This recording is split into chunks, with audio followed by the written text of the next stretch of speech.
Good morning, a very good morning to all of you.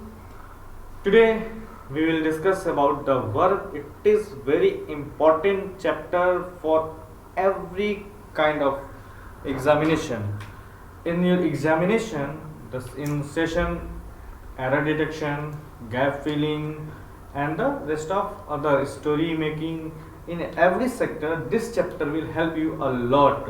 Before starting this chapter, we should understand what is verb and all these things and its relation.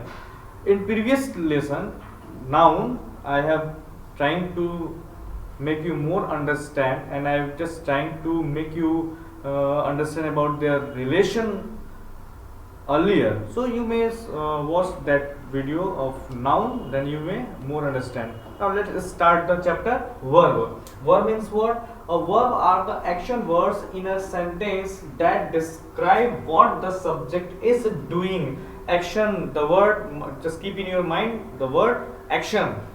In other word, we can say a word or phrase that describes an action, condition, time, or experience. Maybe and some viewers have some issue about the time. I have written here time. I will make it clear why I have written the time. Look at this. In the chapter verb, we well know very much said about for many people that what kind of verb this verb means. Things which is going on, situation which is going on, continuing, or verb. The concept of verb is very easy. The concept of verb is action, where motion,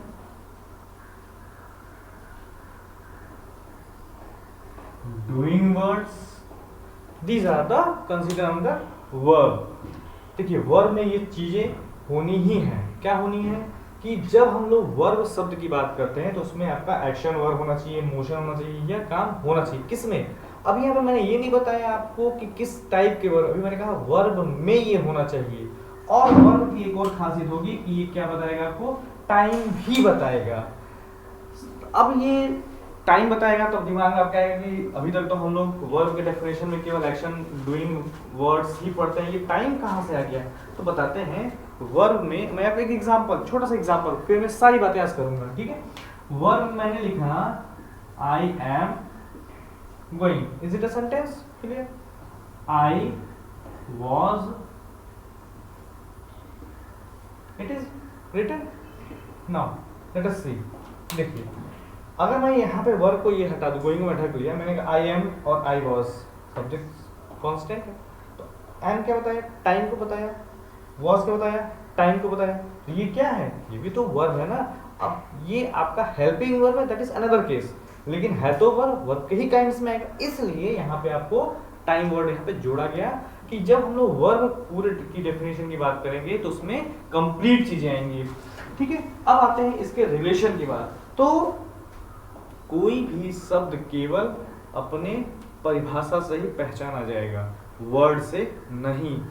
ये आपको मैंने अपने noun के chapter में भी आपको बताया था. जैसे हमने कहा एक वर्ड लिखा मैंने प्ले. अब प्ले कहा तो प्ले मैं पूछूं कि what is this in parts of play is what in parts of speech. Play क्या है पार्ट्स ऑफ स्पीच में? तो सभी लोगों का आंसर एक लाइन में आएगा कि प्ले जो है पार्ट्स ऑफ स्पीच में ये आपका वर्ब है. मैं अब इस पे डिबेट करूंगा तो अच्छा खासा कर सकता हूं कि भाई प्ले जो है पार्ट्स ऑफ स्पीच में वर्ब है और नहीं भी है. मैं कहूंगा नहीं, आप कहोगे है. तो दोनों लोग जब तक इसको प्रूव नहीं करेंगे ना, नहीं होगा. अब आइए प्रूव करते हैं कैसे.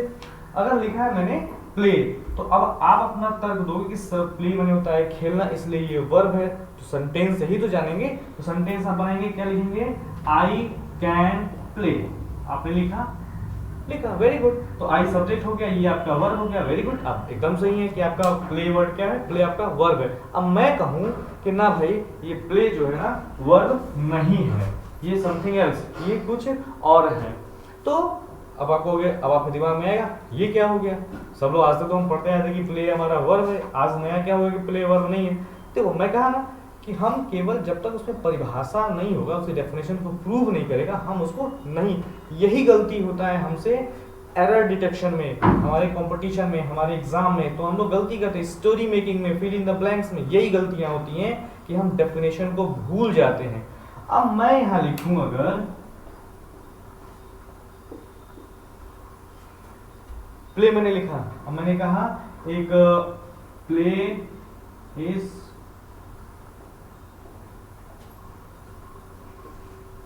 गुड फॉर, एक सेंटेंस मैंने यहां पे लिखा है, ठीक है।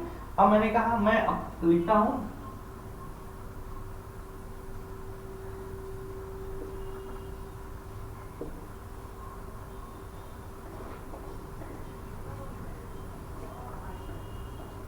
ठीक है, क्लियर। अब आप मुझे बताओ, यहां पे लिखा है to play is good for health, यहां पे वर्ब आ गया है, वर्ब के पहले वाला शब्द आपको सेंटेंस का स्ट्रक्चर बताया था, सब्जेक्ट एसवीओ, सेंटेंस का स्ट्रक्चर क्या होता है, सब्जेक्ट होता है, वर्ब होता है, ऑब्जेक्ट होता है। उस आधार पे आप देखो तो वर्ब के पहले वाला सब्जेक्ट हो गया, ये हमारा वर्ब हो गया, ये हमारा सब्जेक्ट हो गया, तो क्या ये वर्ब हुआ? नहीं हुआ। दूसरा देखते हैं, लिखा है संजीव प्ले, संजीव की प्ले इज वेरी इंटरेस्टिंग, यहाँ पे क्या, यहाँ पे प्ले क्या हो गया, क्या यहाँ पे वर्ब है? नहीं है। तो कहने का मतलब क्या हुआ कि ये जो वर्ब चैप्टर है ना, हमको बहुत ही गंभीरता से पढ़ना होगा और समझना होगा। कोई भी चीज जब तक वो अपने डेफिनेशन को कंप्लीट नहीं करता तब तक हम उसको नहीं कंसीडर करेंगे कि वो क्या है। यानी कि आप देखो, एक चीज मैंने आपको नाउन वाले में भी बताया था, आज फिर रिपीट कर दे रहा हूं कि नाउन का रिलेशन वर्ब से होता है और वर्ब का रिलेशन नाउन से होता है। कहने का मतलब ये हुआ कि अगर कोई वर्ड नाउन है तो जरूरी नहीं कि नाउन हो, वो वर्ब का भी काम कर सकता है। जैसे एग्जांपल मैंने लास्ट में दिया हुआ था आपको, एक बड़ा छोटा एग्जांपल दिया था, वाटर। वाटर में क्या होता है? पानी।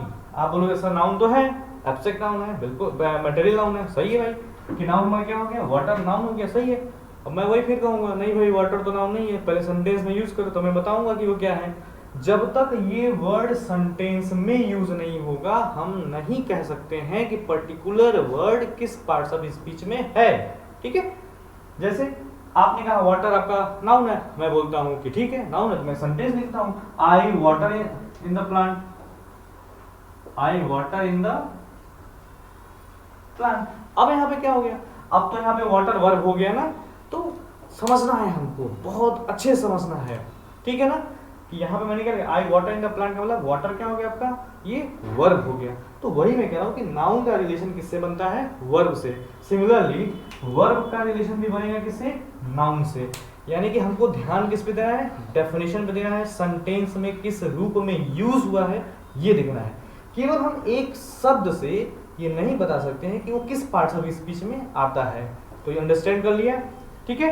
क्या समझे कि जो नाउन है जरूरी नहीं कि वो नाउन हो, वो वर्ब का भी काम कर सकता है, और जो वर्ब है जरूरी नहीं है कि वो वर्ब हो, वो नाउन का भी काम कर सकता है। यानी कि नाउन का रिलेशन वर्ब से होता है और वर्ब का रिलेशन नाउन से होता है। इसलिए आपको बोला कि ये चैप्टर बहुत ही इंपॉर्टेंट है, इसको हमें समझना होगा।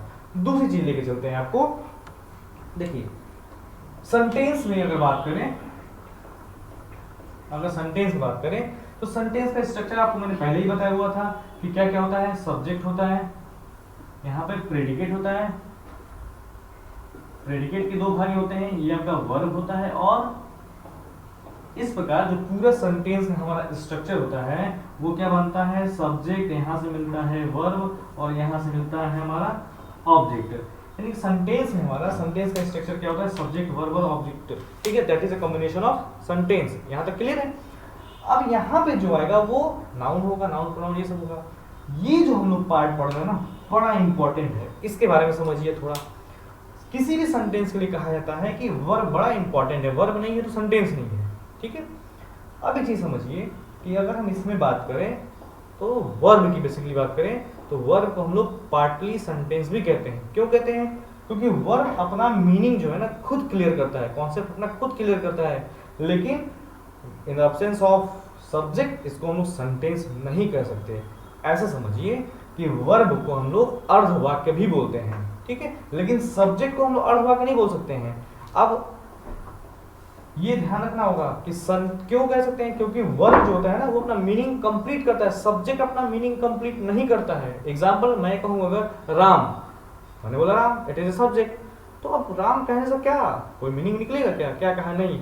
लेकिन अगर मैंने बोला गो, मैंने बोला गो, अब आप सब समझ गए होंगे कि गो मतलब जाना। मैंने कहा राइट, अब आप समझ गए होंगे कि लिखने को ही बोला जा रहा है। यानी कि वर्ब ने अपना जो कॉन्सेप्ट है वो क्लियर करता है, मीनिंग पूरा क्लियर करता है, इसलिए इसको पार्टली सेंटेंस भी कहते हैं। ठीक है, कोई भी एक्शन जब तक नहीं हो रहा है वो वर्ब नहीं है। एकदम दिमाग में बना लीजिए कि जब तक आपका वर्ब में एक्शन मोशन नहीं है वो वर्ब नहीं है।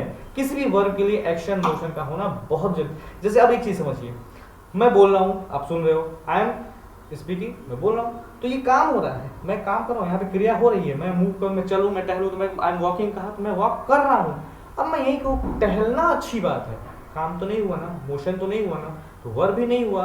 तो वर्ब के लिए जरूरी क्या है, मोशन का होना, काम का होना। क्लियर। अब इसी में हम लोग समझते हैं थोड़े से इसके काइंड्स को।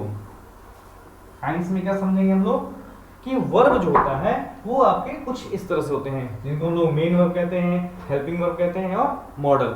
मेन वर्ब का ही कुछ और भी नाम है जो अलग अलग राइटर्स से किताबों में अलग अलग नामों से मिलेगा। मेन वर्ब को हम लोग प्रिंसिपल वर्ब कहते हैं, फुल वर्ब कहते हैं और एक्शन वर्ब कहते हैं। ठीक है, जो नाम आपको जिस नाम से आप पढ़े हो। दूसरा हम देखते हैं कि हेल्पिंग वर्ब में क्या देखें, लिंकिंग वर्ब आता है, सपोर्टिंग वर्ब आता है और ऑक्सिलरी इनही। लेकिन यहाँ पे लिंकिंग वर्ब में बाकी में थोड़ा सा माइनर थोड़ा सा चेंजेस मैं आपको आगे के क्लासेस में आपको बताऊंगा। हेल्पिंग मतलब आप ये समझो कि ये हो गया, ये एक्शन को बताएगा, इसको आप चाहो ये किसको बताएगा, ये एक्शन को बताएगा, ये किसको बताएगा, टाइम को, और ये किसको बताएगा, मूड को। यानी कि हमें ये तीनों को अलग अलग पढ़ना है। मेन वर्ब में क्या हो गया, तीन चीजें हो गई, हेल्पिंग मेन वर्ब हो गया, हेल्पिंग वर्ब हो गया और मॉडल वर्ब हो गया। मेन वर्ब में क्या हो गया, मेन वर्ब को ही और किस नाम से जानते हैं, प्रिंसिपल वर्ब, फुल वर्ब और एक्शन वर्ब के नाम से जानते हैं। हेल्पिंग वर्ब किस किस नाम से जानते हैं, लिंकिंग वर्ब कह सकते हैं, सपोर्टिंग वर्ब कह सकते हैं और ऑक्सिलरी वर्ब कह सकते हैं। और तीसरा हमारा एक और है मॉडल। इसको भी आप देखोगे ना तो हेल्पिंग वर्ब के अंदर ही पढ़ते हैं। इसका भी कोई बहुत ईजी है, बहुत इंटरेस्टिंग है। मॉडल वर्ब को भी हेल्पिंग वर्ब के अंदर ही पढ़ते, लेकिन इसको हम अलग से पढ़ेंगे, कोई प्रॉब्लम नहीं आएगा। तो अभी आप लोग इतना कंसीडर करो, इतना कॉन्सेप्ट को समझो। अभी हमको वर्ब को समझना है, इसकी मीनिंग को समझना है, इसके कॉन्सेप्ट को समझना है, तब जाकर के हम लोग इसको अलग अलग पढ़ेंगे। तो आगे की क्लासेस में हम लोग मेन वर्ब को पढ़ लेंगे, हेल्पिंग वर्ब को पढ़ लेंगे और मॉडल वर्ब, फिर हम लोग टेंस, वॉइस, नरेशन, ये सब चीजें आगे हम लोग पढ़ेंगे। तो आज के लिए बस इतना ही, मिलते हैं फिर नेक्स्ट टाइम। और एक काम और कर लो आप लोग, अगर आप पहली बार इस वीडियो को देख रहे हो और अभी तक आपने अगर सब्सक्राइब नहीं किया है तो प्लीज आप कर लो और बेल आइकन को प्रेस करो, ताकि जब भी कोई नया वीडियो डाले ना तो आपके पास पहुंच जाए। और अगर कोई सजेशन आपके पास हो, अगर कुछ और आप नए टॉपिक पे वीडियो देखना चाहते हो तो आप कमेंट में आप अपना सजेशन बिल्कुल फ्री होकर के लिखो।